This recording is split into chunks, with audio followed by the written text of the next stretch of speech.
오늘 다음은 주요 제보 내용입니다. 시그널이라는 메신저를 통해 여론 조작을 위한 모의가 이루어지고 있다는 게 제보가 있었습니다.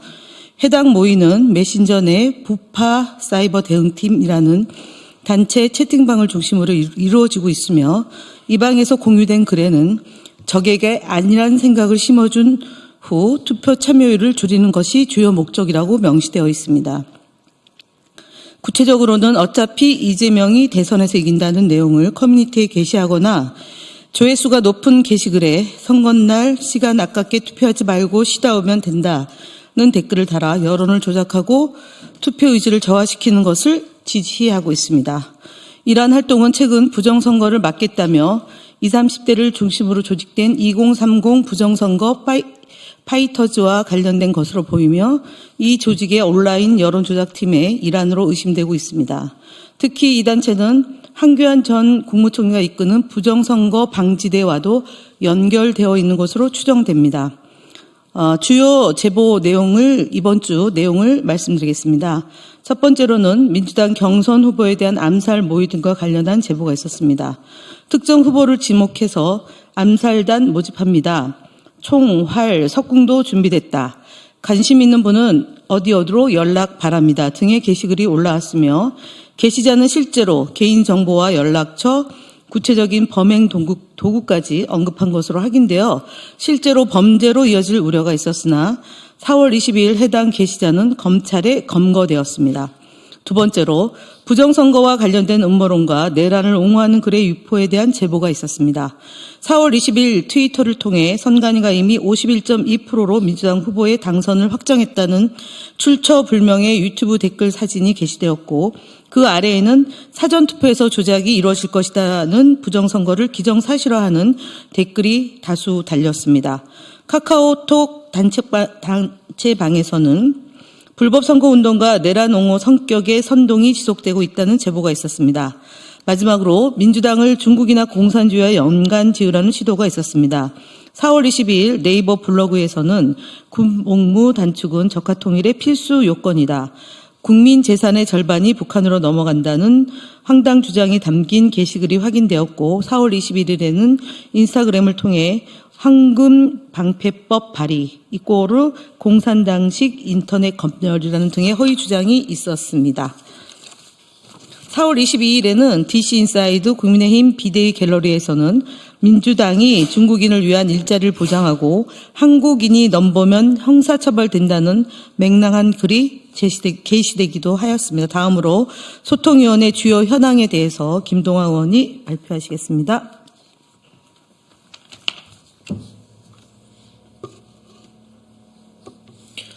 네, 주요 대응 현황 보고 드리겠습니다. 포털사이트 뉴스기사 댓글을 통해 허위 사실을 유포하는 행위에 대해 강력히 경고합니다. 대선 일정이 가까워짐에 따라 온라인상의 가짜뉴스와 허위 사실이 범람하고 있습니다. 허위 사실의 주요 유통 경로 중 하나가 네이버, 다음 등 포털사이트의 언론사 뉴스 기사 댓글 창임이 확인되고 있습니다. 댓글창의 허위 댓글 대다수는 극소수 악성 유저들이 작성하고 있습니다.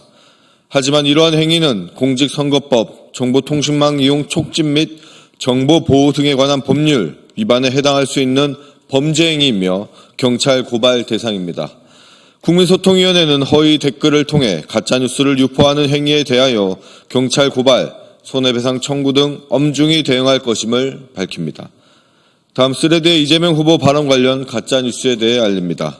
최근 스레드를 통해 우리 당 이재명 경선 후보가 공공기관이나 금융기관에 소위 성소수자가 30%를 반드시 넘길 수 있도록 할 것이라고 발언하는 내용의 영상이 유포되며 해당 내용이 이재명 후보의 공식적 입장인 것처럼 암시되고 있습니다. 그런 해당 영상은 2017년 3월 8일 서울시청에서 열린 세계 여성의 날 기념 제33회 한국여성대회 기념식에서 한 발언이고 이후 이재명 후보는 해당 발언이 실수이며 여성을 성소수자로 잘못 표현한 것이라고 정정한 바 있습니다. 이러한 내용이 반영되지 않은 해당 발언을 그대로 진실인 것처럼 호도하여 영상을 유포하는 행위는 허위사실 유포에 해당하는 행위임을 알립니다. 다음 매일신문 유튜브 채널 언중이 제소, 언중이 심리 결과 등 언론 대응 보고 드립니다. 표현의 자유가 폭넓게 보장되는 유튜브라 하더라도 언론사가 운영하는 채널은 언론중재위원회의 제소 대상이 될 수 있습니다. 이는 그만큼 언론의 공적 책임과 역할이 막중하다는 점을 의미합니다. 매일신문이 운영하는 유튜브 채널은 지난 23일 당 소속 후보를 비난하며 개무시라는 부적절한 표현을 사용한 영상을 게시하였습니다. 이는 언론 본연의 품위와 책무를 망각한 행위로 판단되며 이에 대해 언론중재위원회에 제소하였습니다. 아울러 유튜브 플랫폼에 게시되는 콘텐츠 또한 언론의 위상에 걸맞은 품격과 책임감을 갖춘 내용으로 운영해 주시길 당부드립니다.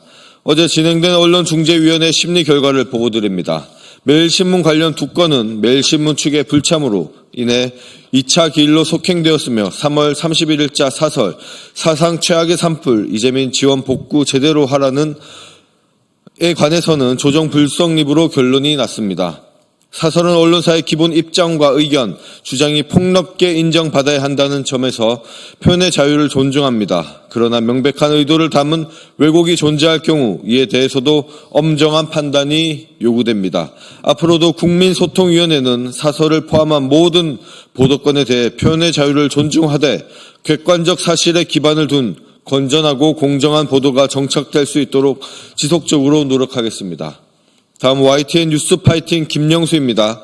JTBC 뉴스룸의 출연자의 문제적 표현에 대해 선거방송심의위원회에 신고하였음을 알려드립니다.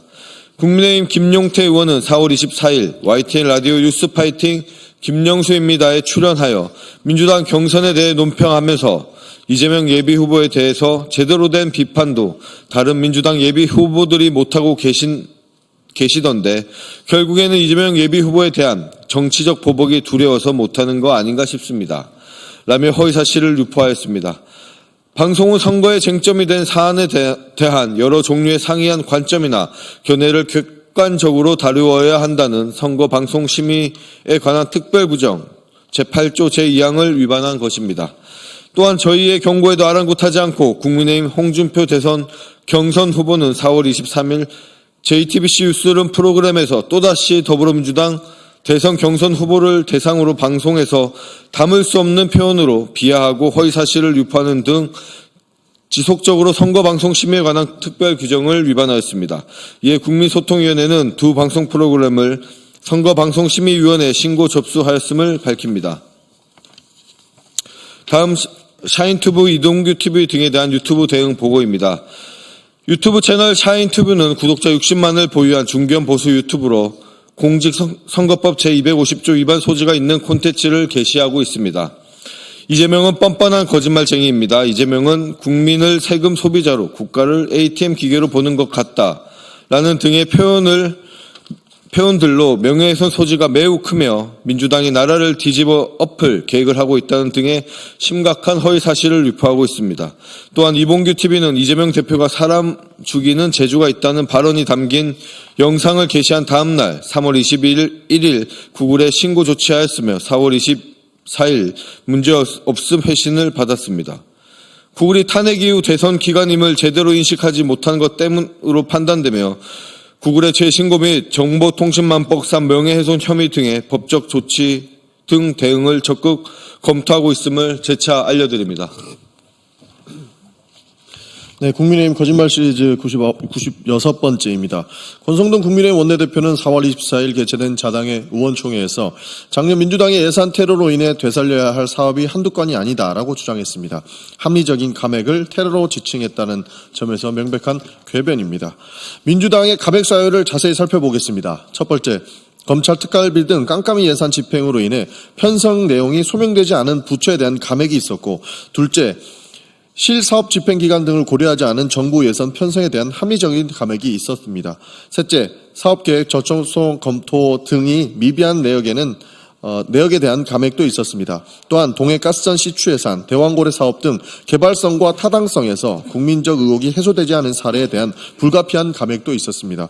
이렇듯 합리적 사유로 감액한 2025년 예산안 때문에 국가 경제가 테러당하고 마비되었다는 식의 권성동 원내대표의 주장은 명백히 진실을 호도한 것이라고 볼 수 있습니다. 국민의힘 대선 주자 시리즈 19번째입니다. 홍준표 국민의힘 경선 후보는 MBN 뉴스 인터뷰에서 이재명 후보를 지칭하며 중범죄로 5개가 기소가 되고 반칙과 불공정이 판치는 나라를 만들어버렸다. 비양심과 패륜이 얼룩진 나라로 만들 수가 있다. 중범죄자가 다스리는 나라를 만들어서 되겠느냐라고 주장했습니다. 이재명 후보의 5개의 기소권은 현재 재판 진행 중이므로 심지어 2개의 혐의는 1심과 2심에서 무죄를 판단받았습니다. 정치검찰의 무리한 수사와 기소였음이 명백히 보여준 것입니다. 오히려 반칙과 불공정이 판치는 나라는 윤석열 정부가 만들었습니다. 윤석열 배우자 김건희 씨를 무혐의, 불기소로 대하던 검찰의 솜방망이 형태가 대표적입니다. 많은 국민이 수백 차례 압수수색으로 야당 대표를 괴롭히는 한편 한 것을 보았습니다. 대통령 배우자에 대해서는 방치로 일관하던 반칙과 불공정 행태를 똑똑히 기억하고 있다는 점을 말씀드리겠습니다.